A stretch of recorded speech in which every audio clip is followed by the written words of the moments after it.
Hello বন্ধুরা, কেমন আছো সবাই? আমার আজকের রেসিপি ইলিশ মাছ। এই ছোট ইলিশ মাছ দিয়ে সুস্বাদু রেসিপি কিভাবে তৈরি করতে হয় সেটাই আজকে শেয়ার করব। তবে দেখে নাও আমি কিভাবে তৈরি করেছি। প্রথমে আমি মশলাটা বেটে নেব, যেটা আমি রান্নায় ব্যবহার করব। প্রথমে আমি 2 চামচ নিয়ে নিলাম পোস্ত, 2 টেবিল চামচের মতো নিয়েছি। আর নিলাম 2 টেবিল চামচ সর্ষে। আমি সাদা সর্ষে আর কালো সর্ষে মিশিয়ে নিয়েছি। এর মধ্যে দিয়ে দিলাম কাঁচা লঙ্কা, রসুন। এবার আমি এটা খুব সুন্দর একটা পেস্ট তৈরি করে নেব। প্রথমে আমি একটু জল না দিয়ে বেটেছি, তারপরে জল দিয়ে বেটে একটা সুন্দর পেস্ট তৈরি করে নিয়েছি। এবার আমি মাছগুলো ধুয়ে নিয়েছি, নুন হলুদ মাখিয়ে নিচ্ছি। হাফ চামচ নুন আর হাফ চামচ হলুদ দিয়ে আমি মাছটা মাখিয়ে নিচ্ছি। মাছটা মাখিয়ে নেওয়ার পরে আমি হালকা করে সাঁতলিয়ে নেব। হালকা করে একটু তেলের মধ্যে নাড়াচাড়া করে নেব, ওই 1 মিনিটের মতন। এপাশ ওপাশ উল্টিয়ে আমি একটু নাড়াচাড়া করে নেব। আর মোট আমি এইভাবে করব 1 মিনিট, মানে এপাশে ওপাশে মিলিয়ে আমি 1 মিনিট মতন এভাবে নাড়াচাড়া করে নেব। এটা কিন্তু পুরোটা ভাজা হচ্ছে না, ভাজা করলে আবার মাছের টেস্টটা থাকবে না। কিন্তু ভাজা করছি না, এটা সামান্য একটু তেলের মধ্যে নাড়াচাড়া করে নিচ্ছি।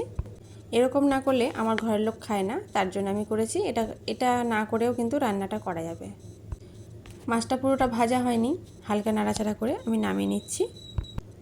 এইভাবে রান্না করে নিলে কিন্তু মাছটা খেতে ভালোও লাগে। তবে সব মাছগুলো আমি এভাবে নেড়ে নামিয়ে নিলাম। ওই তেলেই আমি দিয়ে দিচ্ছি সামান্য হলুদ। আগে থেকেই হলুদটা দিলাম, তবে হলুদের কাঁচা গন্ধটাও থাকবে না, আর রান্নার মধ্যে একটা কালার আসবে সুন্দর। তার জন্য আমি হলুদটা আগে দিয়ে মশলাটা দিয়ে দিলাম। কাঁচা লঙ্কা, রসুন আর পোস্ত আর সর্ষের যে পেস্ট আমি তৈরি করেছিলাম সেটা দিয়ে দিলাম। আর বাটি ধুয়ে জলটাও দিয়ে দিলাম। দিলাম হাফ চামচ নুন, লঙ্কার গুঁড়ো, কাঁচা লঙ্কা। এবার একটু ভালো করে কষিয়ে নিচ্ছি। আমি সামান্য একটু চিনি দিলাম, কারণ সর্ষের তিতা ভাব থাকতে পারে, তার জন্য সামান্য চিনি দিয়েছি। এটা বাদ দেওয়া যাবে। হাফ চামচের থেকে কম একটু চিনি দিয়ে আমি নাড়াচাড়া করে নিয়েছি। এবার সাইড দিয়ে তেল ছাড়তে শুরু করেছে, তখন আমি দিয়ে দিলাম 1 বাটি জল। ঝোলটা ফুটতে শুরু করেছে, এখন আমি দিয়ে দিচ্ছি মাছগুলো, যে মাছগুলো আমি সাঁতলে রেখেছিলাম। সব মাছগুলো দিয়ে আমি ঢাকা দিয়ে রান্না করে নেব 5 থেকে 7 মিনিট। হাই ফ্লেমে রান্নাটা করব। যতক্ষণ না ঝোলটা শুকিয়ে যায় ততক্ষণ আমি রান্নাটা করব ঢাকা দিয়ে। এবার আমি ঢাকাটা দিয়ে দেব। 5 থেকে 7 মিনিট পরে আমি ফিরে এসেছি। ঝোলটা কিছুটা শুকিয়ে গেছে আর রান্নাটা কিন্তু একদম কমপ্লিট। এবার আমি নামিয়ে নেব। ফোটানোর সময় মাঝে চেক করতে হবে যে নিচে লেগে না যায়, কিন্তু আমার মাছটা লাগেনি। এবার মাছটা আমার রেডি হয়ে গেছে। এবার আমি একটা প্লেটে বেড়ে নিয়েছি। কেমন লাগলো রেসিপিটা কমেন্ট করে জানিও। ভালো লাগলে সাবস্ক্রাইব করে আমার পাশে থেকো।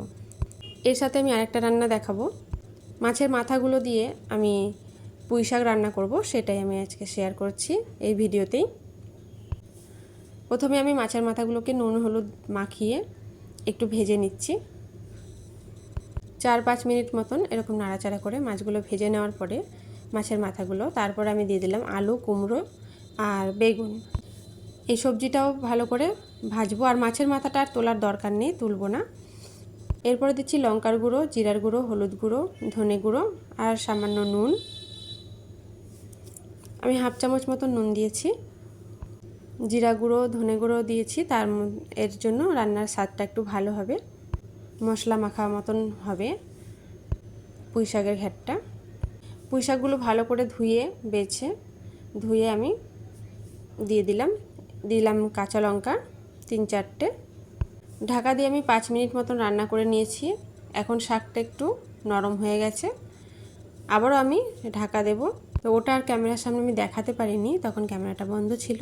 কিছুক্ষণ নাড়াচাড়া করে নেওয়ার পরে আবারও ঢাকা দিয়ে আমি 5 মিনিট মতন লো ফ্লেমে রান্না করে নেব। তার আগে দিয়ে দিচ্ছি একটু চিনি দিয়ে মিশিয়ে আমি রান্নাটা করে নেব। এই ঘ্যাটের মধ্যে চিনি দিলে একটু ভালো লাগে খেতে, তার জন্য চিনিটা দিলাম। বেশি করে নাড়াচাড়া করতে হবে এই ঘ্যাটে। নাড়াচাড়া করে মাছের মাথাটা একটু ভাঙা ভাঙা করে দিতে হবে, সবজিগুলো যাতে গোটা না থাকে সেই দিকে দেখতে হবে। সবজিগুলো গোটা থাকলে খেতে ভালো লাগবে না, একটু মাখা মাখা হলেই ভালো লাগবে। রান্নাটা হয়ে গেছে, ঢাকা দিয়ে আমি 5 মিনিট লো ফ্লেমে রান্না করে ঢাকাটা দিয়েছিলাম। ঢাকাটা এখন খুলে নিয়েছি।